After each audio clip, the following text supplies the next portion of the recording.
Hello, this is Gore. I have with me here a year 2022 Proton X50 for review. So in this video, we're going to look at this car and see what it is all about. Proton X50 comes in four different variants. There is a standard edition like this car. This is a standard edition, and there's an executive, and there's a premium edition, and then the top of the range finally is a DGTI edition that comes with a sunroof at the top of the car itself. So let's look at this car and see what it is all about. So as of all Proton X50, you get LED lamps in the front. So this one down here is a low beam LED projector low beam. This one down here is a LED reflector beam for high beam. And then when you turn on the position lamp, these two strips down here lights up. And then this strip here will turn into amber when you turn on the turn signals. So this part here automatically changes to amber color. And then we also have your turn signal on the side mirror itself, or side turn signal. And then the back, the tail lamp is at the top. And then this one down here, I can see that there's an amber bulb on the inside, so this must be the rear turn signal, and this is the reverse lamp. Then on this car itself, there is the rear fog lamp down here. This car comes with reverse sensor and the reverse camera up there. Alright. For the start, this car belongs to Car Malaysia, so therefore I'm not given the key fob. So that part there I'm not able to explain to you. Okay, so car customers lock and unlock their car through the app on their mobile phone. Okay, so let's open up the car and see the inside of it. To look at the engine compartment, raise the hood by pulling this lever down here. Then after that, come to the front, put your finger in above the Proton badge over here, and then pull the lever towards the driver's side. Okay, I need to pause the video because I need two hands to open up the hood and support it on the support bar. Alright, I have already raised up the hood. So this was the hood release, and then I removed the support bar from here and anchor it into here. All Proton X50 comes with a 1.5 3-cylinder 12-valve engine. The cc, if I can remember from the brochure, is 1477 cc. Okay, down here, this one is a reservoir for the radiator, so do not open when it is hot. I twisted just now a little bit, but then I heard what they call it, steam coming out from it because it's hot. This car has been driven for about 10 kilometers just now from the Car station. Then down here, this is the filler pot for your washer fluid, which is covered by this cover down here. Right, then down there is your brake fluid reservoir. The fuse box is located underneath this cover down here, and then the engine oil filler pot is located down there. Then down here is a dipstick to check your engine oil. Alright, on the car itself, you have a handle to open the door hand grip down here and also over here. Then you have your power window controls, your mirror control down here. Then you have a bottle holder, the door pocket, and then the speaker is located down there. Okay, so this part itself is feels like leather to me, and then this part here feels like leather itself. The rest of them are plastic. Right, so down here you have your switch to turn on and turn off the traction control. So to turn off the traction control, press and hold on the button until the light lights up. So when the light lights up, traction control has been turned off. Then to turn it back on again, press the button until the light goes off. The light goes off, traction control goes off. This one down here is your meter illumination control. So if you look at here, this is actually this symbol actually tells you that it shows you the light and the meter gauge. So this is the meter illumination control. Alright, meter illumination control, you need to do is turn on the lamp, turn on the vehicle lamp, and then after that turn the knob. So if you turn the knob, you find that the light actually goes off. You see this light here actually dims off, so it's already dim, and then if you turn it back on again, it comes brighter.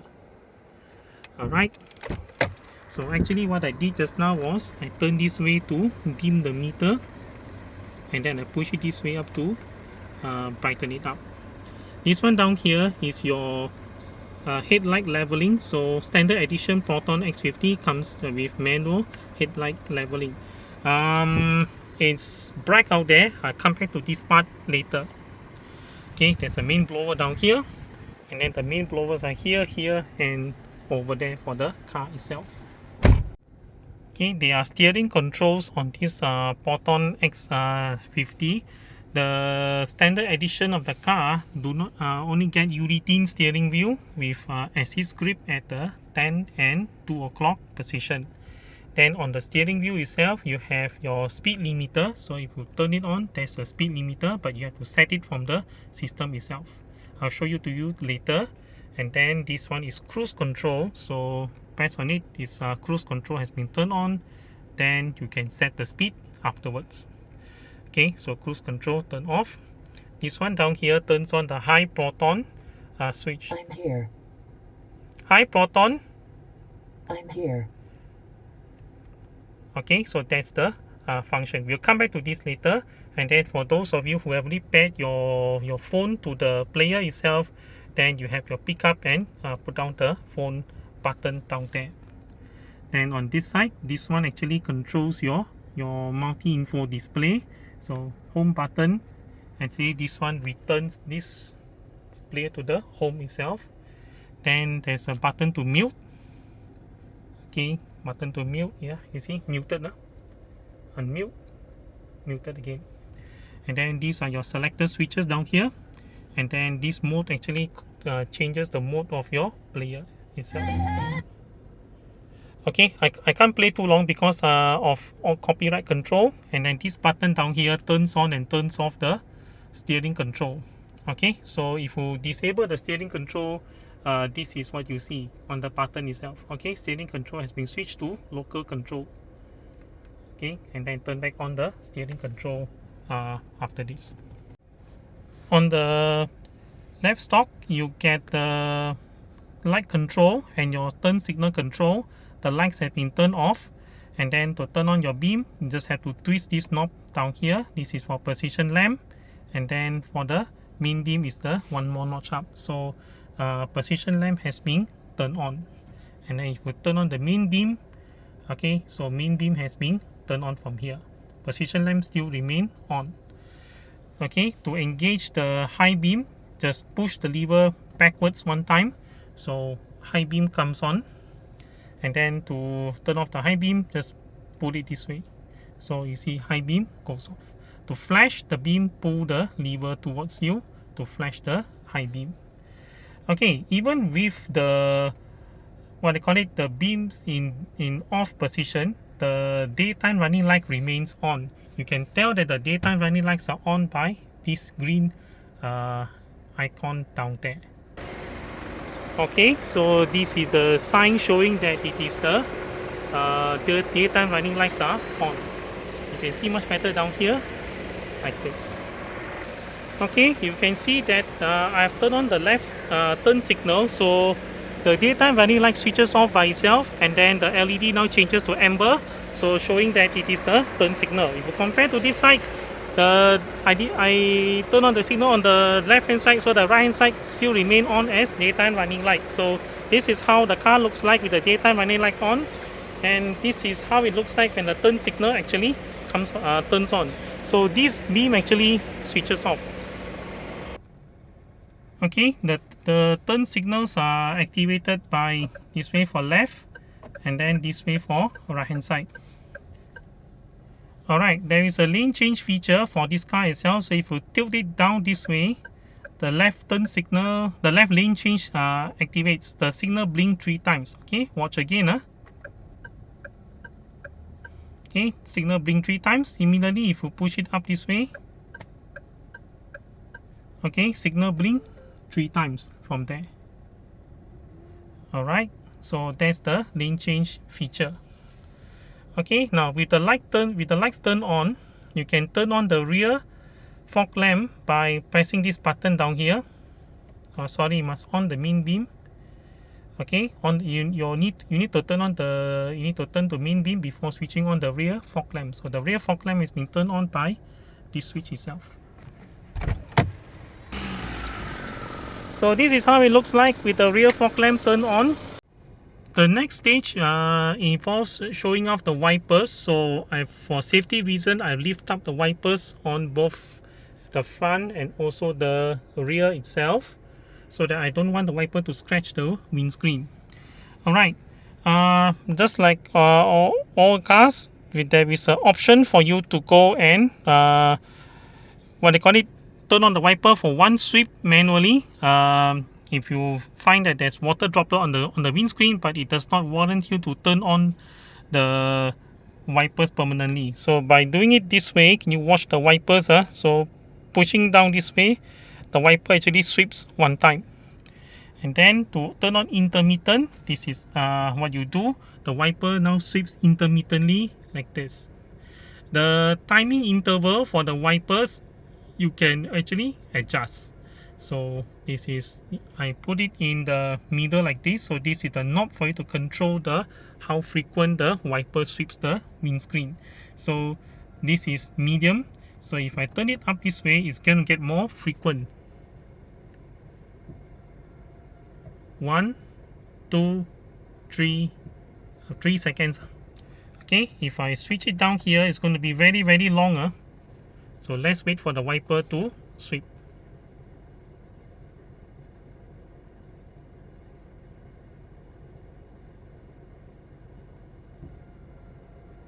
1, 2, 3, 4, 5, 6, 7, 8, 9, 10, 11, 12, 13, 14, about 14 seconds.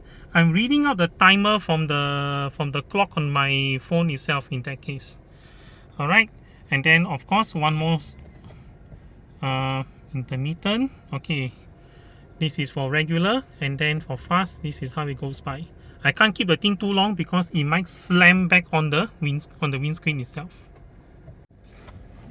Right, the rear wiper can be activated by the switch down here. So pressing this switch this way to go to intermittent mode, and then putting at the bottom, you can go to regular continuous sweeping, and then turn off is in the middle.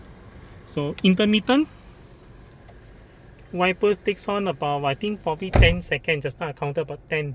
Okay, let's wait for it to come back again.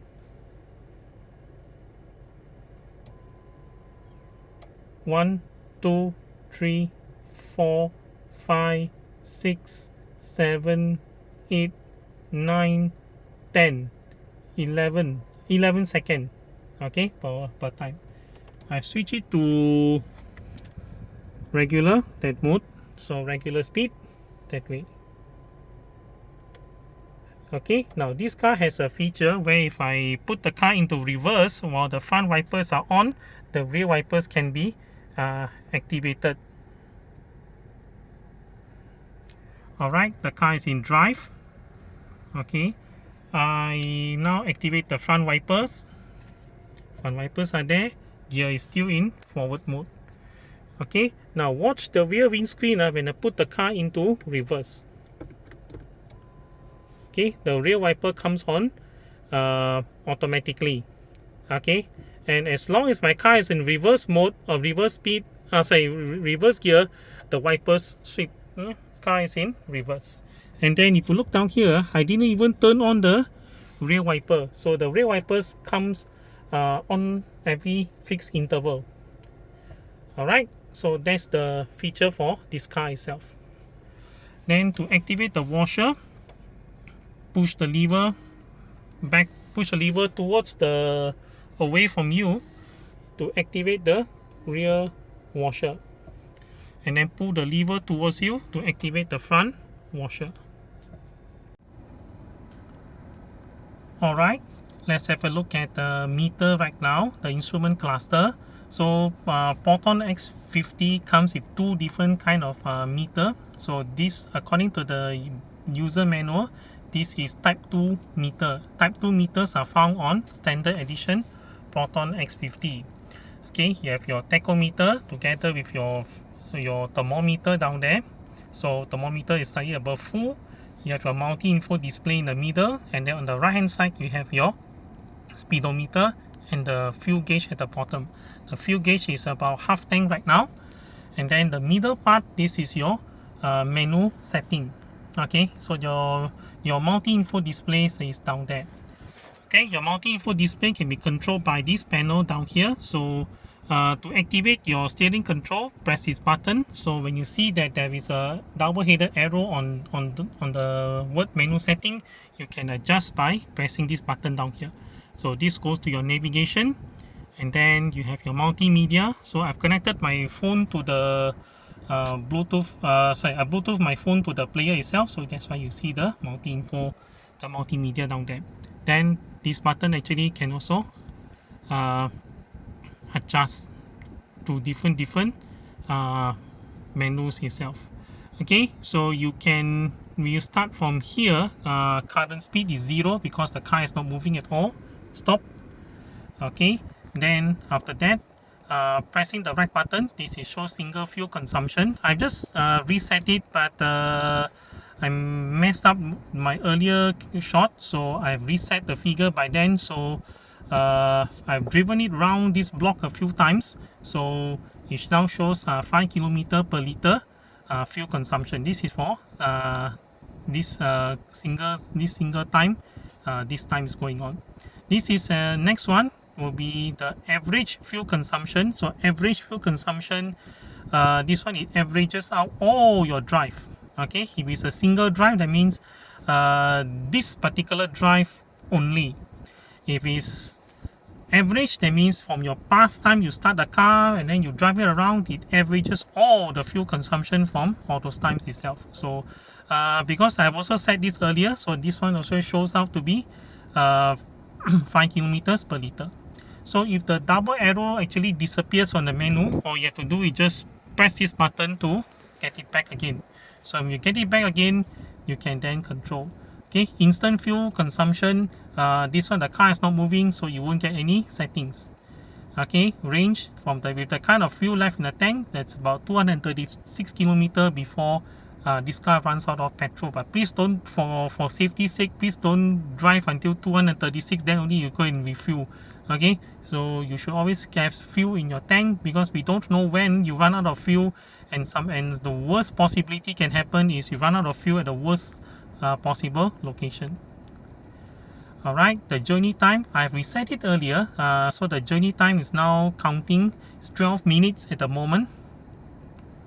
Okay, average speed 29 kilometers per hour, and then there's no warning with down here. If I remove the seat belt, okay, the system is going to tell me, okay, there's one error, seat belt not fastened.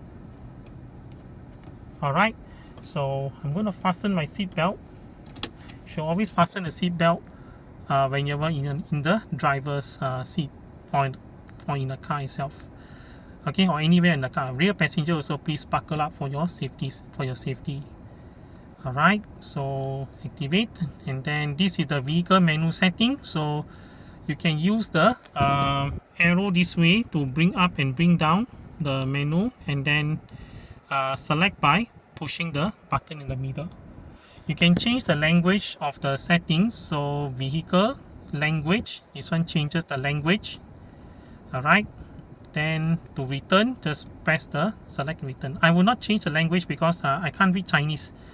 Okay, you have the next one is your EPS mode. Okay, you have your EPS mode, so there's the default mode, which is called the drive mode linkage. So this actually sets the mode of your electric power steering. Alright, so electric power steering, let me get back to there again. vehicle, and then you can customize by comforts. I think comfort, normal, or sport mode depends on your mode of driving. So the comfort, sport, normal and sport you can set later on the drive itself is down here.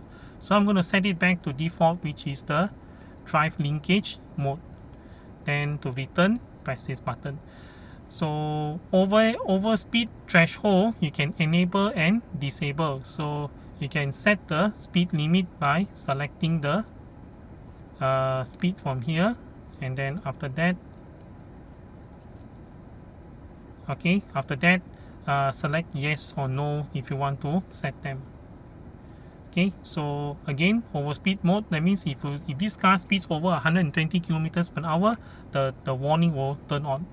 Okay, to set it, press the button to do the setting like this, and then after that just decrease or increase by pressing this. Okay, so I'm going to set to see how far low you can go. So you can go to 30, there's the minimum, and then 240 is the maximum. So once you have selected it, then press this button to get it to yes or no itself. So press yes to accept the speed limit, the speed itself, and then down here to return. So I'm going to get a lot of warning if I speed above 30 kilometers an hour. Volume, this one is actually the vehicle volume, so I didn't find any difference when I set to high or low itself down here. So this is vehicle volume, and then this is maintenance reset. That means do you want to reset the service warning interval? So no lah, not going to do that. Okay, remain in service, that means this one tells me how many more kilometers this car go before it needs to be serviced. So this is a Soka car. Just now I saw the odometer. The car actually has hit 6,000 over kilometers already, 6060 kilometer on the odometer itself. So therefore you get the no more what they call it, oops, that's why you get no more kilometers. Okay, let me go back here, and then that's why you get no more kilometer remaining. Okay, you can reset it after that, but leave that one to Soka itself. Okay, this is the navigation link setup. Do you want it to turn it on? So you can turn on or turn off the navigation link from here. Okay, then return, and then that's the return. Then you have trip meter. Trip meter, that means you want to reset all of it, or you want to reset only a few. Okay, so range, all it you want to reset. If you select reset, then it's going to reset all of them. Okay, you can reset it by here like this. Okay, reset all, yes, everything will be reset. That means you reset the trip meter count, reset the single fuel, all the readings in the meter, like on the memory, like on the counter like that. And then time, this is for you to set the time and date, but you can only set the time and date when the vehicle is not moving. The vehicle is moving, you won't be able to set the date itself. So select the year, and then press the right button to select the month, the right button to select the date. If you want to return, you can press the left button.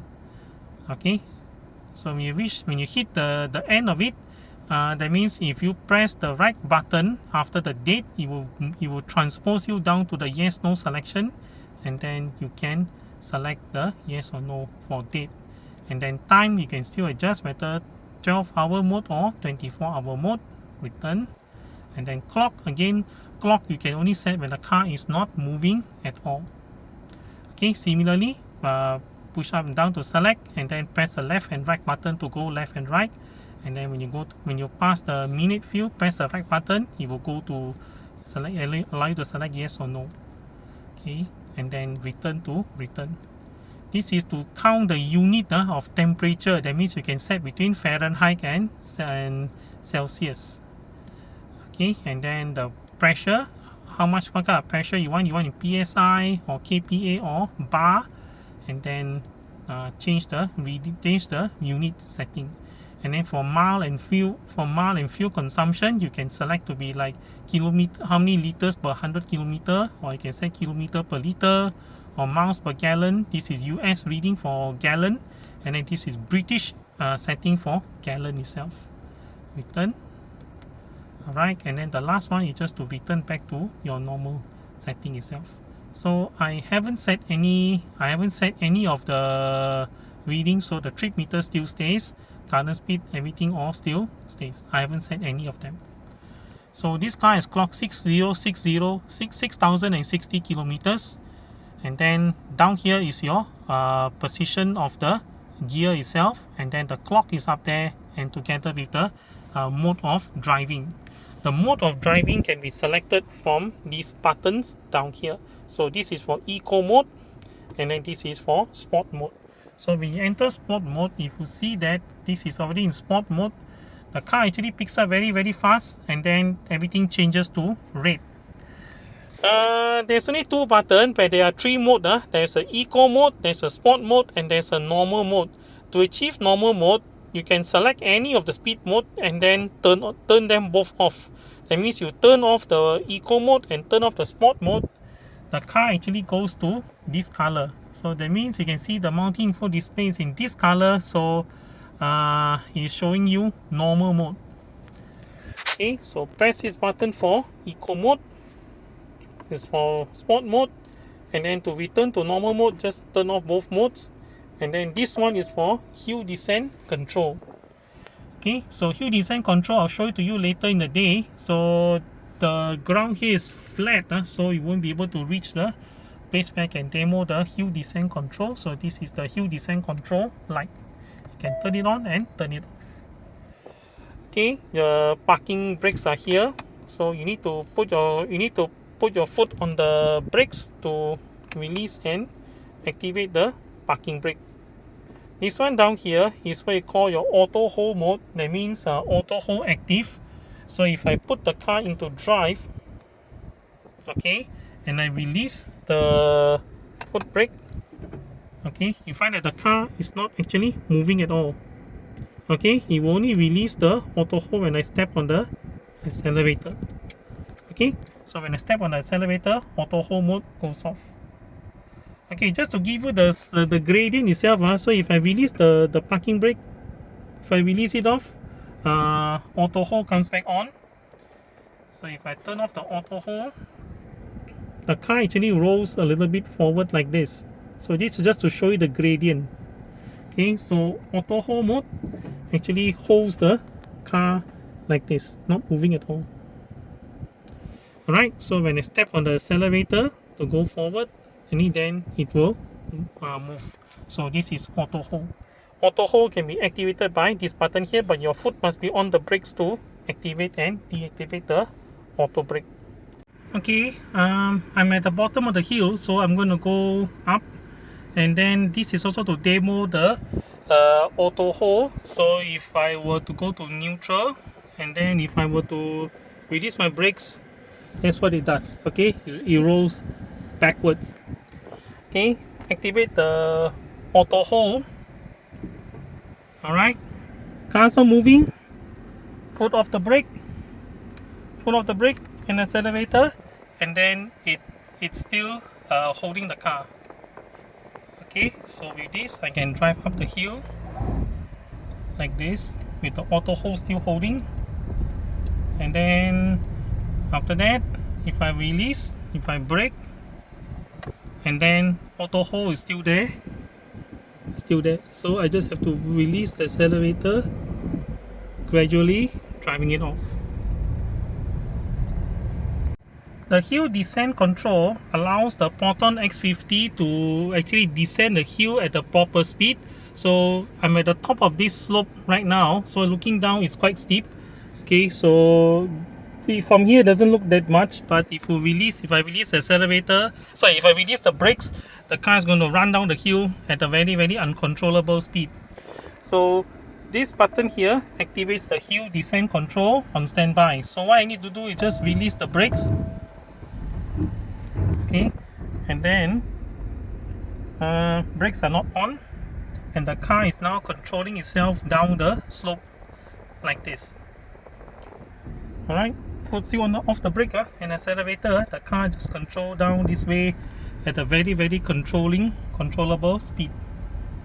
Okay, you can still make navigation access, still can steer the car properly in this way. So that's the hill descent control. So once you have reached the bottom of the hill, you can actually turn off the hill descent control. So hill descent control is now off. Then you have your hazard signal down here, and then down here these are your aircon control mode. To turn off the aircon, press this button, aircon turns off. Okay, to turn on the air conditioning, press this button. Okay, this one turns on and turns off the recirculation mode. So now is fresh air coming in from the outside, and then if I press it, it's recirculation. So you can see on the multi-info display like here also. This one actually turns on the, what they call it, the main blower mode. So main blower actually 1, 2, 3 and 4. Okay, this one actually activates the floor mode and main blower. Okay, floor mode is coming out somewhere behind there, I can feel it. And then this one is floor mode only, and then this one is floor mode and front demister. So front demister, the air is coming out from over there. Okay, set it back here. This one actually turns on and turns off the demister, the air condition itself. So this one actually allows you to select, and then this one actually you can select the front demister as well. So you can just turn to control the temperature. Then the bottom part is actually your rear demister. Rear demister I've turned on. Turn off the rear demister like this. Alright, so this is the, I put it back in this mode down here. And then it's one more thing is when you adjust the temperature, okay, there is a heater up here, and then there is the air conditioning. So this one controls the temperature, and then if you change the speed of the fan, you can turn it by this, and then you can just watch on the menu above. Okay, that's how the air conditioning behaves. Alright, so there's so much so for the center console and also down here. Then this is your gear selector. Proton X50 uses electronic gear shifter mode. So to get parking mode, press the P above, and then the parking brake activates. The car has actually gone to parking mode. Alright, for the gear selection itself, Proton X50 comes with a 7-speed dual clutch transmission, automatic transmission from there. So it's a 7-speed DCT. This car comes with a, what they call it, electronic shifter. So there's a button behind what they call the shift release. To shift the car into different gear, put your foot on the brakes, and then pull the button behind and shift the transmission one time to the back, all the way to the back to get it to drive. Okay, now you can see the parking brake is on. So if you press the accelerator, the parking brake actually releases. Okay, then put it back to activate the parking brake, and then to go to manual mode, shift the lever this way, and then it goes to manual mode. So you can push it forward to shift up like this. Okay, shift the second gear. However, because the car is not moving, the car is only allowing me to move to manual 2.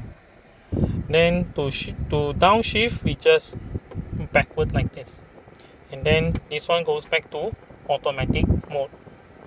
Okay, there is these are the safety features for this car itself. I released my what they call it, my seat belt. So it's telling me seat belt warning, and then it shows there that there is a myself not wearing the seat belt. Then if I were to just press the accelerator, the car is not going to move. Okay, you say please fasten seat belt and or close the door. Okay, please fasten seat belt and close all doors. Yeah, my seat belt is not on, so the car is not allowing me to move. Okay, even though reverse, same, please fasten seat belt before you can move. So it makes it mandatory for seat belt to be fastened. Alright, I have fastened the seat belt, so seat belt warning has gone off. Alright, I have put the car into manual mode, so keep watch the M1 sign when I speed up. Now this car does not change gear when it's in M1. It's not like other car brands where the car can override the manual selection, the manual gear selection. So keep watch as I speed up, and then when you see that there is a little arrow blinking next to the gear, that means the car is asking you to change gear. So shift forward, push the gears, shift forward to change to higher range. And now another arrow now shows up. This is because the car telling me that it's time to change to higher gear. Okay, as long as there's no arrow showing the M2 next to the M2 sign, that means it's okay in this speed. Okay, so again, if the arrow pops up, that means it's time for you to change to shift up to higher gear range. Okay, I got it running, and the car is now in second gear because of the low speed. Now it's asking me to change to third gear, but instead of speeding up, now I slow down. So keep watch on the gear selection. So now it's still M2, then after that, yeah, it switches to M1. So this car in manual mode, upshift you need to do it manually, but downshift the car can do it for you. So the car can adjust the gear selector when you're slowing down, and when you're slowing down, and then it will adjust and set the proper gear, so that if you stop and then if you start back again, start moving again, you will be on first gear itself. Okay, so again, upshift manual, downshift the car can switch automatically for you. I've also discovered an interesting feature about this car. I discovered it only by accident, so please do not deliberately try this on your car anytime, okay? Because I only discovered this, so I'm sharing this with you. Okay, so the car is in drive. Okay, so the car is in drive and the parking brakes are off. Okay, and sometimes I'm careless that I forgot that under some circumstances the car is not moving. For any reason the car is not moving, I forgot. I thought it was already on neutral or on parking. So what I did was I didn't realize I go and open the door. So and I got out of the car at that time. So I thank God the safety feature of this car. So the car didn't roll forward, but instead it went to parking. Okay, so drive, parking mode is off. Okay, I release the foot brake and I open the door.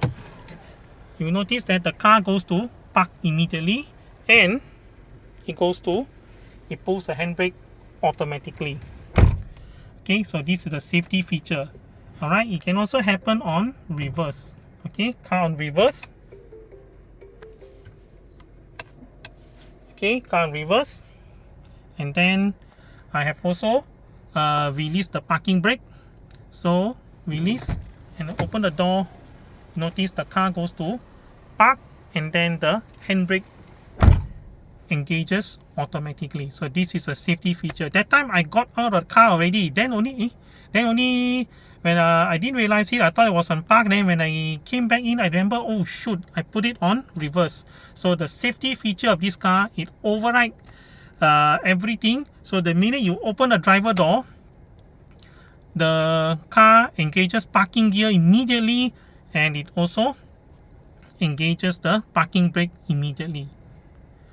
Alright, now without the foot on the brake, I cannot even activate nor deactivate the parking brakes.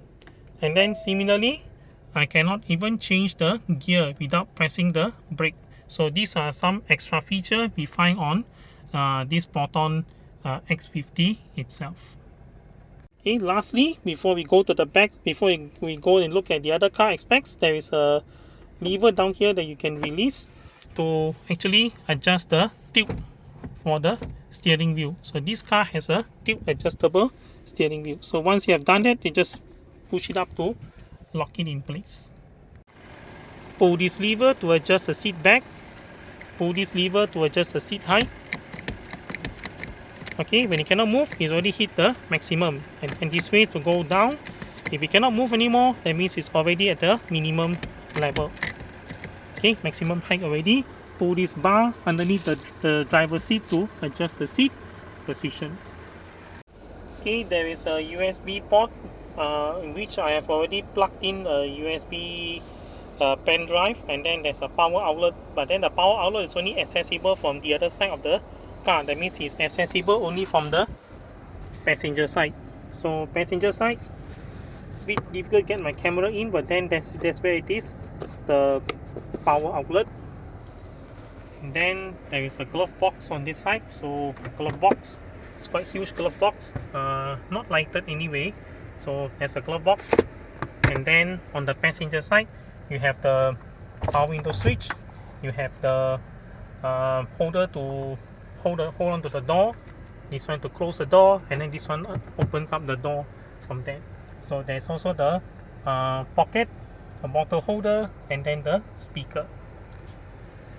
Alright, then on the head restraint, on the sunshade, there is a mirror together with a card holder down here.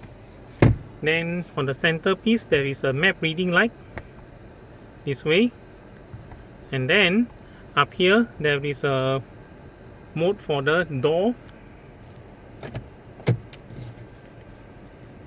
unlock, and then open. So when I open the door, the light lights up, and close, the light goes off. And then this is to turn off the lights permanently. To permanently on the lights, you just have to press these two to turn on the lights in that way. And on the driver side sunshade, I've got a mirror, and then together with the card holder out there. Then there is an interior lamp, but the interior lamp is back there, so you can actually control the interior lamp from there. On the door, you have your power window control. So this one brings down the power window. Okay, so the driver power window works on one touch. So one touch down, and then one touch close up. However, the front passenger door and also it's only auto down, but you have to hold it when you close the window. Similarly, this one, okay, so auto down, but when it goes up, you need to hold it. The back is also the same, so it's auto down, but up you have to hold it manually. Right, there is a lock switch down here, so I've locked the power window, so only the driver is able to operate. The passenger, I can still operate, but passenger switch cannot lah. Okay, passenger switch cannot. Okay, only the driver able to control all the switches. So this one is somewhat like child lock in this case. So press the button, lock the power window, only the driver can control all the window from there. Okay, this is the door lock over here. So lock, first time it doesn't open. However, if you pull a second time, the door opens. Alright, then the door actually unlocks already. So this one is actually to lock all the doors so that no one can open the door from the outside. Okay, so yeah, they cannot open the door from the outside. However, for emergency purposes, you have to pull this door lever 2 times to open the door, and then it will automatically unlock all the door itself. And then this one down here is your side mirror control. So push this one for left hand side, and then you can adjust the mirror to the left, up, to the right, up and down. Okay, so mirror go left, mirror go right, mirrors go up, mirrors go down. Similarly, on the driver side, you can do that turn it all to the right hand side, so mirror goes right, left, and then up, and then down. Alright, so that's the most for the mirror control. Okay, by putting the knob in the middle, you're actually locking the side mirror, so even though I adjust the button, the mirror doesn't move. The side mirror of this Proton X50 Standard Edition, if you want to fold in, you have to use the fully manually like this. Alright, and then pull it back out manually. There's no electrical adjustment for that. Okay, on the center console, there is enough space for me to fit a phone into this slot down here. This one, you can actually slot in things, but then it's a very small opening. It's where your parking brake is, that's where your auto hold is, that's what I showed you earlier. And then this one down here is your cup holder. Okay, there's two cup holder for the front passenger, and then this space here you can actually put in your mobile phone. Okay, so one mobile phone can fit in here. It's a small opening for mobile phone, and then this one probably your passenger can put it down there. Alright, then this is the armrest. So the armrest has quite a deep space down there. Alright, let's turn it off and go to the back itself. So off air conditioning, put the foot on the brakes, press this button to turn off the car. On the back door, you have the door opening and close lever.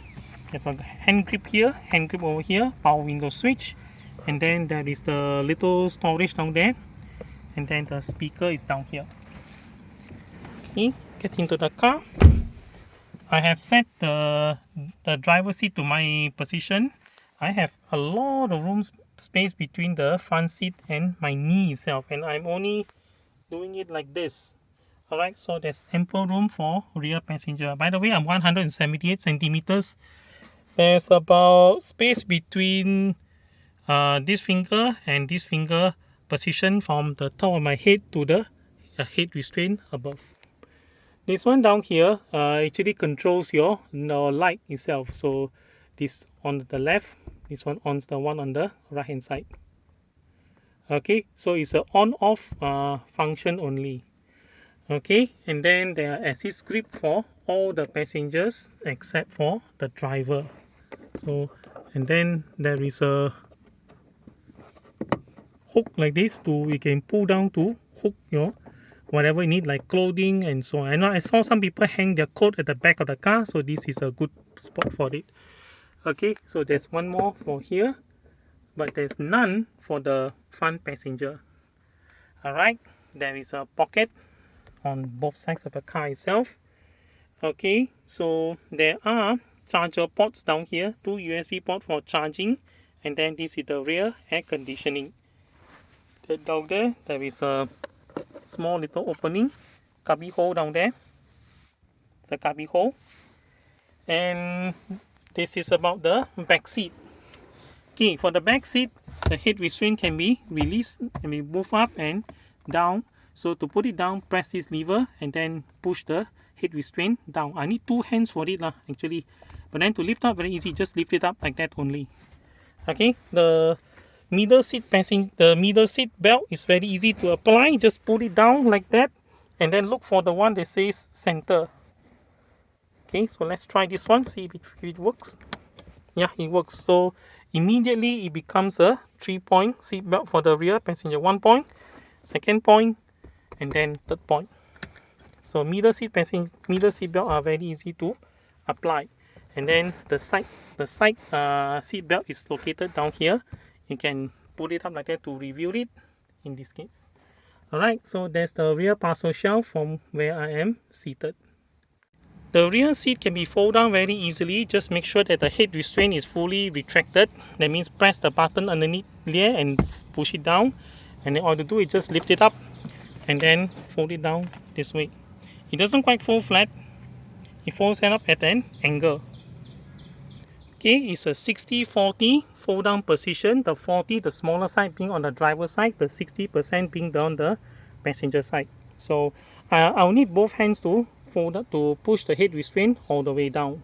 Alright, the head restraint has been pushed down, and then to fold down the seat, just lift out this one and then put it down this way. You can put the seat belt here to make sure that it doesn't get trapped when you fold up the seat. That means get trapped between this hook and this position, this little opening down there. So you can just put the seat belt in this way to prevent the seat belt from getting trapped. And then it doesn't quite fold flat actually. Alright, if you look at it, the back from here almost flat, but not really. There's a little bit gradient up there like that. So if you look at it, it's actually in this position. Okay, with the seat folded down, Proton X50 get almost a flat trunk in this case. To lift out the seat is very easy. Just hold it up and then slam it into place. Alright, so you see that the seat belt is down here. So to make sure the seat belt doesn't get trapped, all you have to do is just put it down and slide it in between the seat like this. Okay, after that, just lift it up and let the seat slam in position on its own. So the seat has been returned to its original position. And with that, this is the space of the Proton X50 trunk.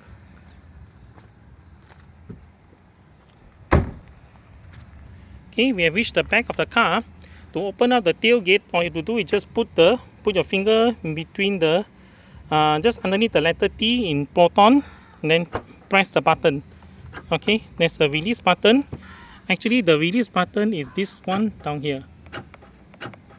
You can hear the sound from where the tailgate being released. So after that, lift it up, and then this will be your trunk itself. There's a light down here to light up the boot if you are looking at it during the night. Okay, underneath the papan, there is the storage for your tools. Unfortunately, Soka has removed all the tools. I've spoken to the help desk on this matter. Soka said that is to prevent theft of equipment. Okay, so the tools, the jack, all have been removed. Sorry. And then underneath here, this is where the spare tire is supposed to be, but Soka has removed it. Okay, so according to Soka, in case any members or any renters having encounter flat tire, you just have to call the help desk, and then the help desk will send a breakdown vehicle and together with a replacement vehicle for you. That's what they told me. So that's why Soka has removed all the spare tire. There's supposed to be a spare tire and the tool underneath the so-called papan, or the trunk bed liner itself. Alright, then to close the tailgate, just put a finger here and slam it down. Oh yes, I forgot. This piece here has a string that can actually be released, so that you can actually remove off the parcel shelf itself. Okay, so parcel shelf can be what they call it, can be tied up to the tailgate. That means when you open up the tailgate, the parcel shelf lift up, or you can release it in this way. To anchor the parcel shelf to the tailgate, just take it up, pull up the string, and then attach it to the pin holder up there. The parcel shelf can be removed by releasing the latch from here and also from the side.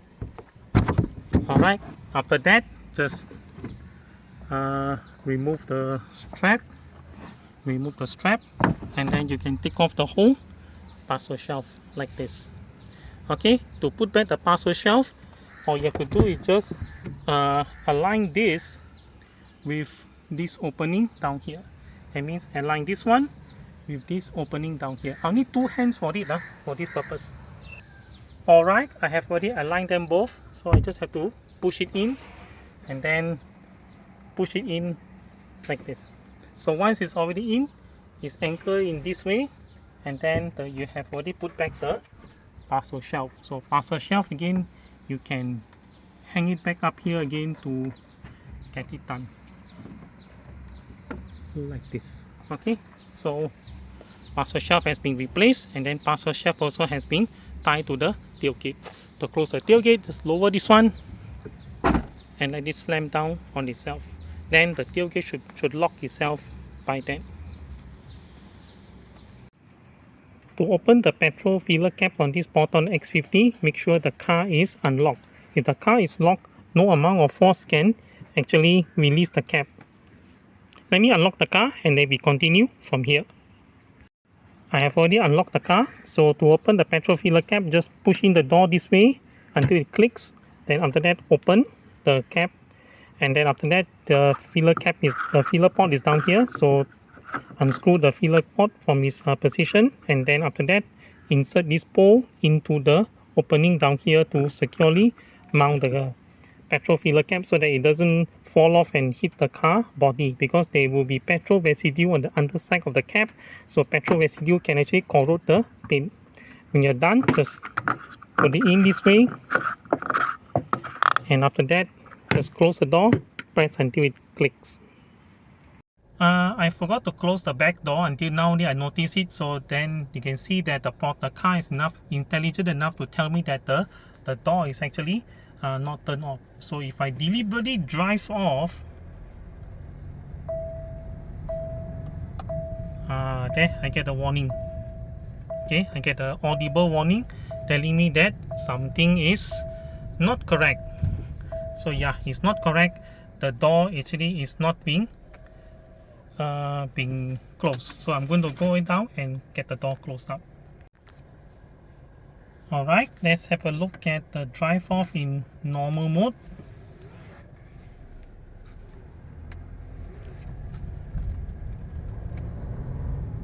Okay, this is economy mode. So the pickup is somewhat less because of it's slower to pick up because it's economy mode.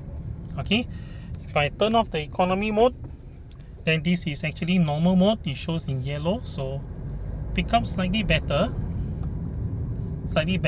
and then because this is normal mode in this case, and then the last of it will be the power mode. Alright, I'm going to try the last mode, which is the sport mode. Sport mode, you have to be very careful because this car picks up rather quickly. You can see that my mobile phone actually jerked backwards because of the inertia created by this car itself. So this is what we call the sport mode. So you have to be very careful because it picks up very quickly. Alright, so be very careful if you are using the sports mode. I'm going to go back to economy mode, so it's in economy mode at the moment. Alright.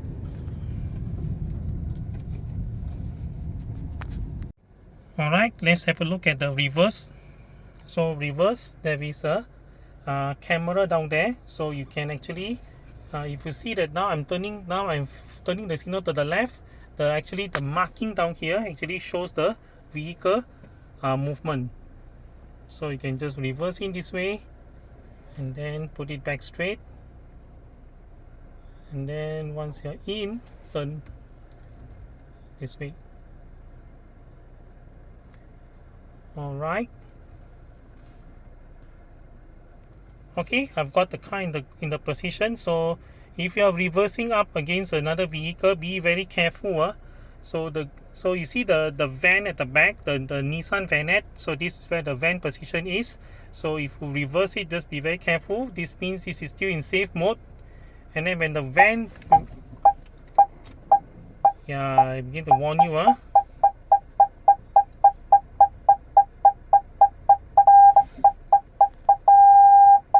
Okay, you have to stop by now.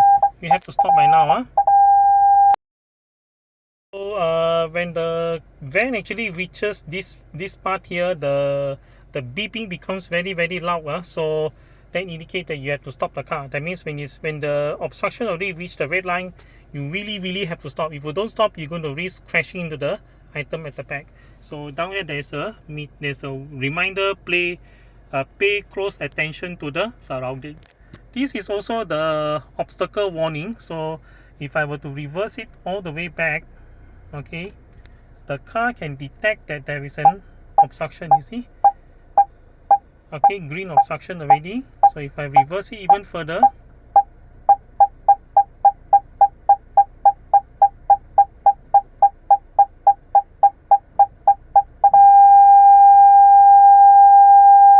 obstruction.